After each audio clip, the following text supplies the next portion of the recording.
અગાઉના વખતમાં સમુદ્ર કિનારે કોઈ એક નાના ગામમાં એક વૃદ્ધ માછીમાર રહેતો હતો. તે રોજ સમુદ્રમાં 4 વખત જાળ નાખતો અને તેમાં જેટલા માછલા પકડાય તે વેચીને પોતાના કુટુંબનું ગુજરાન ચલાવતો. એક દિવસ વહેલી સવારે જઈને સમુદ્રમાં તેણે જાળ નાખી તો માછલીને બદલે ગધેડાનું મળદું મળી આવ્યું. પોતાના નસીબનો વાંક કાઢીને તેણે ફરી જાળ નાખી તો માટીનો એક ઘડો મળી આવ્યો. તેમાં માટી અને રેતી ભરેલા હતા. ત્રીજી વખત તેને જાળ નાખી તો તેમાંથી મોટા મોટા શંખ અને શીપલા નીકળ્યા. પોતાની મહેનતનું હજુ સુધી કશું ફળ મળ્યું નહીં, તેથી તે નિરાશ થઈ ગયો.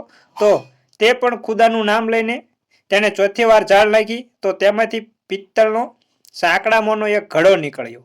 ઘડાનું મોં ધાતુના જાડા પતરા વડે શીશાનું રેણ દઈને બંધ કરેલું હતું અને તેના ઉપર સિક્કો મારેલો હતો. તેમાં ડેવિડના પુત્ર સુલેમાનનું નામ કોતરેલું હતું.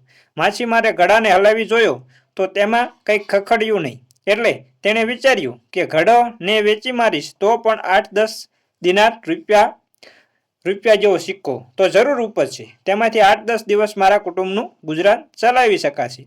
પછી તેણે પોતાની કમરે ખોસેલી સરી વડે ઘડાનું ઢાંકણું ઉગાડ્યું તો તેમાંથી ધુમાડાના ગોટે ગોટા નીકળીને આકાશ તરફ જતા દેખાયા. થોડી વારે તેમાંથી ઊંચી દિવાલના જેવો મિનારો અને મિનારાથી એક મોટો રાક્ષસ બની ગયો. તે ઘણો વિકરાળ હતો અને તેને જોઈને માછીમાર ભય પામી ધ્રુજવા લાગ્યો. તેવામાં રાક્ષસ વાદળોના ગડગાટ જેવા અવાજે બોલી ઉઠ્યો, "ઓ પૈગંબરના પૈગંબર, મહાન સોલોમન, મને માફ કર, ક્ષમા આપ. તારી ઈચ્છા અને આજ્ઞાનો હું કદી પણ અનાદર કરીશ નહીં અને તારો તાબેદાર રહીશ." પૈગંબરનું નામ કાને પડતા જ માછીમારમાં હિંમત આવી.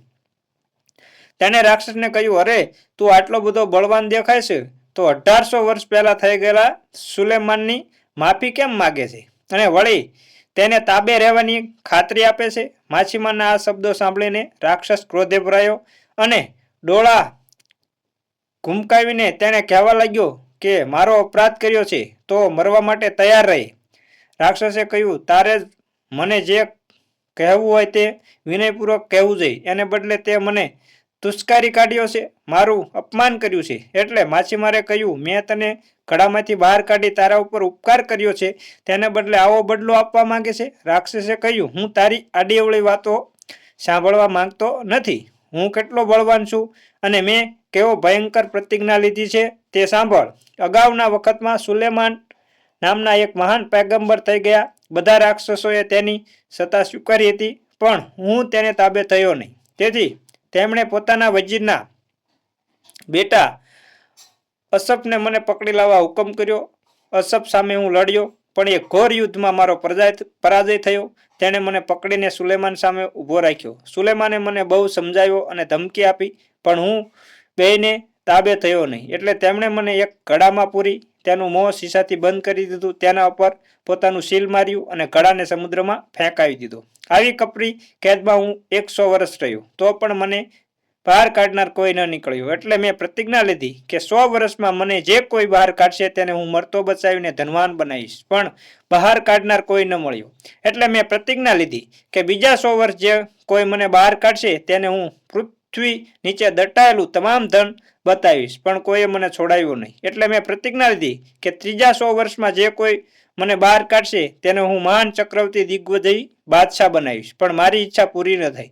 એટલે કંટાળીને મેં નક્કી કર્યું કે હવે મને જે કોઈ પણ છોડાવશે તેનો હું જીવ લઈશ, પરંતુ તેના ઉપકારના બદલામાં તે કહેશે તે રીતે જીવ લઈશ. માટે હવે બોલ, જલ્દી બોલ કે તને કેવી રીતે મરવાનું પસંદ છે."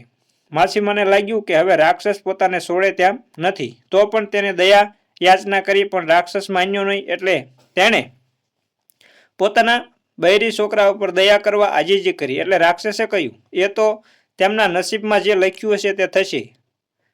અહીંયા સૌનો બેલી, અલ્લાહ સૌનો બેલી છે. પણ હવે તું જલ્દી કહી દે કે તું કયા પ્રકારે મરવા માંગે છે. તારી ઈચ્છા શી છે? તને સમુદ્રમાં ડૂબાડીને મારું કે ગુંગળાવીને મારું, પથ્થર પર પટકીને મારું કે પગની લાતોથી પૂરો કરી દઉં? તારા આખા શરીરને ગળી જાવ કે તલવારથી તેના ટુકડા કરું. હવે માછીમારે જોયું કે રાક્ષસના દિલમાં તલભાર પણ દયા નથી અને તે પોતાની હઠ છોડે તેમ નથી. એટલે તે નિશાસા ઉપર નિશાસા નાખવા લાગ્યો. એવામાં એને એક યુક્તિ સૂજી. તે પ્રમાણે તેણે રાક્ષસને કહ્યું, હું મરવાને તૈયાર છું અને તારી ઈચ્છા પ્રમાણે તું મને મારી શકે, પણ તે પહેલા તને 4 સવાલ પૂછું, તેનો જવાબ આપ. એ સાંભળીને રાક્ષસ બોલ્યો, ભલે તારે પૂછવું હોય તે પૂછ, હું તને સાચા જવાબ આપીશ. એટલે માછીમારે પૂછ્યું, તું ખરેખર આ ઘડામાં હતો? રાક્ષસે જવાબ આપ્યો, હું ખુદાના કસમ ખાઈને કહું છું કે હું આ ઘડામાં જ હતો. માછીમારે બીજો સવાલ પૂછ્યો, તું કહે છે કે તું આ ઘડામાં હતો, પરંતુ તારું કદ એટલું મોટું છે કે તારી એક આંગળી પણ આ ઘડામાં સમાઈ શકે તેમ નથી. તો તારું આવું કદાવર શરીર તેમાં કેવી રીતે રહી શક્યું? રાક્ષસે કહ્યું, હું જેવો છું તેવો ઘડામાં જ હતો, તે જ મને બહાર કાઢ્યો છે ને. માછીમારે કહ્યું, જૂઠું, બિલકુલ જૂઠું, માનવામાં આવતું નથી. પણ જો તું મારા દેખતા ઘડામાં ભરાઈને ખાતરી કરાવી આપે તો તારું કહેવું સાચું માનું. એટલે રાક્ષસ ધુમાડાનું રૂપ લઈને ઘડામાં પૂરેપૂરો ભરાઈ ગયો અને બોલ્યો કે ઓ ગેરવિશ્વાસુ માછીમાર, જોઈ લે હું ઘડામાં છું કે નહીં. એટલે માછીમારે કંઈ પણ જવાબ નહીં આપતા સુલેમાનના નામવાળું ઢાંકણાથી ઘડાનું મોં સજ્જડ બંધ કરી દીધું અને ખડખડાટ હસીને કહ્યું, હવે તું ઠીક લાગ આવ્યો છે. અત્યાર સુધી તારી પાસે કરગરતો હતો, પણ હવે તારે મારી પાસે કરગવાનો વખત આવ્યો છે. બોલ હવે હું તને કેવી રીતે મારું? રાક્ષસે ઘડામાંથી બહાર નીકળવા ઘણા ફાફા માર્યા. અંદર રહીને બહુ ઉછાળવા લાગ્યો, પણ ઢાંકણા ઉપર સુલેમાનનો સિક્કો માર્યો હતો, તેથી ત્યાંનું કંઈ ચાલ્યું નહીં. એટલે રાક્ષસ માછીમારને સમજાવવા લાગ્યો કે ભાઈ, મેં જે કર્યું તે બદલ મને પસ્તાવો થાય છે. હવે આવી ભૂલ નહીં કરું. માછીમારે કહ્યું, તું ગમે તેમ કરીશ તો પણ હવે હું નહીં છેતરાવ. તારી કરણીના ફળ તારે ભોગવવાના જ છે. રાક્ષસે કહ્યું, તું મને બહાર કાઢીશ તો તારી બધી ઈચ્છાઓ હું પૂર્ણ કરીશ. માછીમારે કહ્યું, અરે દુષ્ટ, તારા જેવા કૃતજ્ઞ અને વિશ્વાસઘાતી મેં ક્યાંય જોયો નથી. જો હું તને મુક્ત કરું તો પેલા યુનાન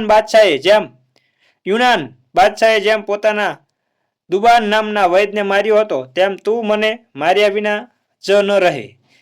તે હું સારી રીતે સમજુ છું. રાક્ષસે કહ્યું, દોસ્ત માછીમાર, હું વચન આપું છું કે હું ઘડામાંથી બહાર નીકળી તને કંઈ નહીં કરું, પણ એ દુબાન વૈદની વાત તો કહે, જેથી તને મારા ઉપર કેમ અણવિશ્વાસ છે તેની મને સમજ પડે. એટલે માછીમારે દુબાનની વાર્તા કહી. મિત્રો, આમ આ વાર્તા અહીં પૂરી થાય છે અને દુબાનની વાર્તા સાંભળી હોય તો તમે આગળ કોમેન્ટમાં લખજો. અમારી આ વાર્તા સારી લાગી હોય તો અમારી ચેનલને લાઇક, શેર કરજો અને કોમેન્ટમાં હર હર મહાદેવ લખવાનું ભૂલતા નહીં. અને ચેનલ પર નવા હોય તો તમને એક અનુરોધ કરું છું, એક વિનંતી કરું છું કે અમારી ચેનલને સબસ્ક્રાઇબ જરૂર કરી લેજો અને બેલ આઇકનને પણ દબાવી દેજો, જેથી કરી તમને અમારું નોટિફિકેશન સૌથી પહેલાં મળે અને તમને અમે આવી નવી વાર્તાઓ પીરસતા રહીએ. તો જય માતાજી મિત્રો. આવી વાર્તાઓ ગોતવામાં અમને ઘણો સમય લાગે છે, તો અમારી ચેનલને સબસ્ક્રાઇબ જરૂર કરી લેજો.